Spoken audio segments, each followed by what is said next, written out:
ọjà àdáyébá ni ọjà táwọn bàbá tiwa ti dá sílẹ̀ tí wọ́n bá ń to kóbọ̀ wọn ò ní ìgbọ̀nà ni àádé sí o gbogbo nǹkan oko tí wọ́n bá ń kóbọ̀ wọn ò kó sídìí aka.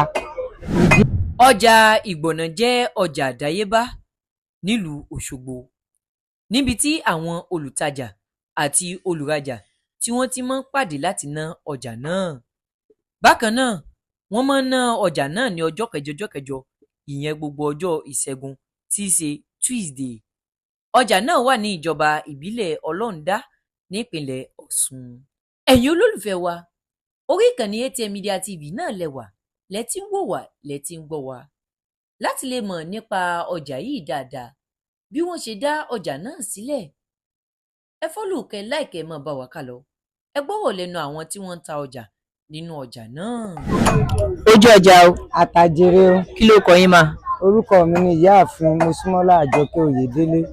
Ọjà wo ni a wà nínú rẹ̀ yìí? Ọjà Ìgbọ̀nà ní Ọlọ́ndá nípìnlẹ̀ Ọ̀ṣun lóṣogbo. Ìyá wa, ọjọ́ wo ni wọ́n ná ọjà yìí? Àná ní ọjọ́ kẹta ọ̀sẹ̀ tí í jẹ́ Tuesday lédè ti kàlẹ́ndà.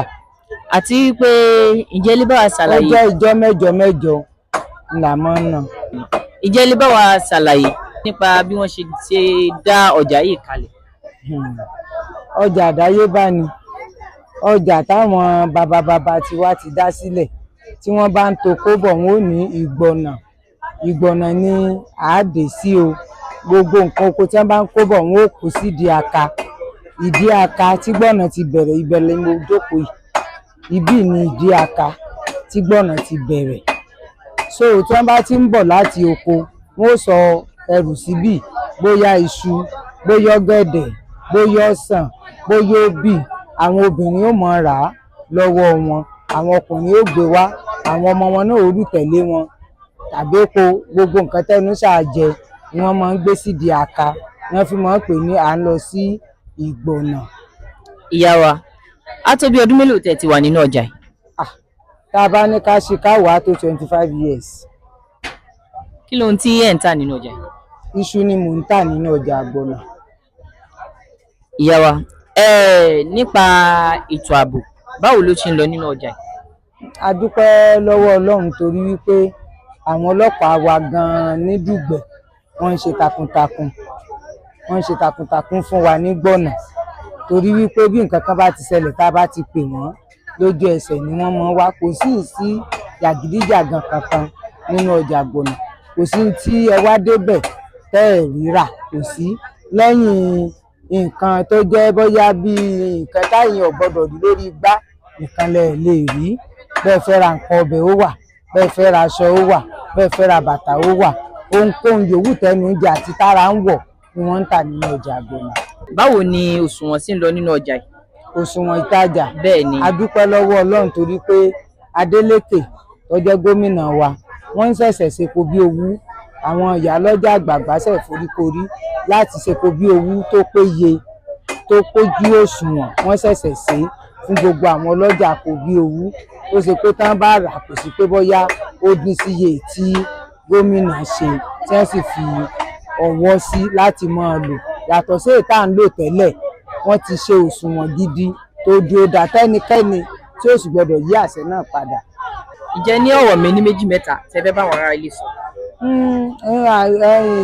Akitiyan tá à ń ṣe náà ni wípé àwọn èèyàn tí wọ́n bá fẹ́ láti ra oúnjẹ sẹ́nu, láti ra aṣọ, láti ra bàtà, gbogbo nǹkan tí ẹnu jẹ pátápátá ló pé sínú ọjà Ìgbọ̀nà ní Ọlọ́ndá láyétòrò níbí yìí. Ǹjẹ́ ní nǹkan tí ó wù yín tẹ́ ẹ fẹ́ jẹ́ kí ìjọba ó tún ṣe sínú ọjà yìí?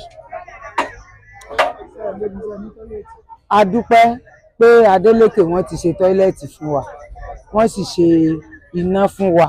Téèyàn bá wá bìbí ọwọ́ aago 7 ẹ lè mọ̀ bóyá aago 7 lẹ́wà bí aago 5 ni. Gómìnà wa wọ́n ṣe takuntakun fún wa. Ọlọ́run ó túbọ̀ mọ́ bá gbọ́wọ́ wọn sókè.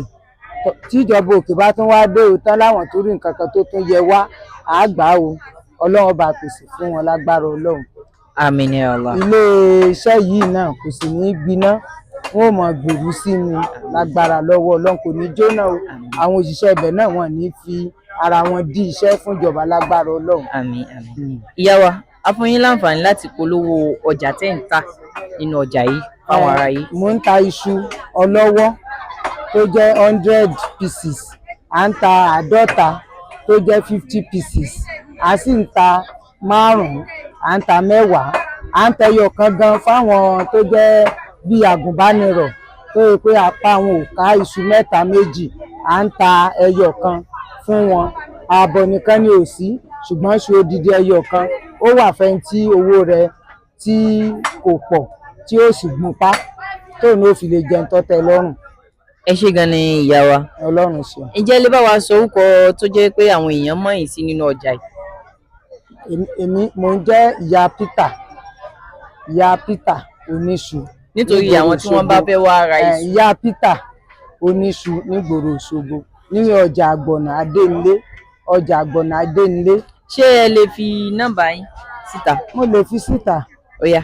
080 66 47 16 87. Nọ́mbà mi nìyẹn. Ẹ ṣé gan ni ìyá wa.